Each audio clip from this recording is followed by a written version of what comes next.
İngilis dilini sevən biri olaraq, ingilis dilində filmlərə baxmaq ən sevdiyim fəaliyyətlərdən biridir.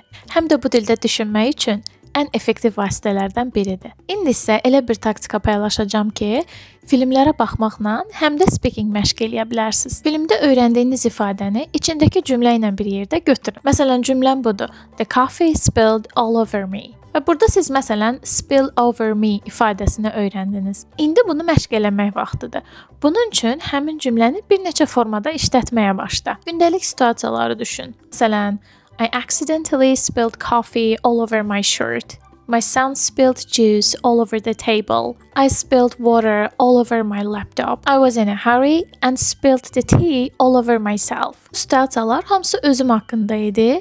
Başqaları haqqında da bunu deyə bilərsiniz. Davamlı olaraq belə etdikdə siz əslində beyin gimnastikası etmiş olursunuz. Beyin həmin ifadəni təkrar-təkrar eşidir və bir də görürsüz ki, düşünmədən həmin ifadəni istifadə edirsiniz.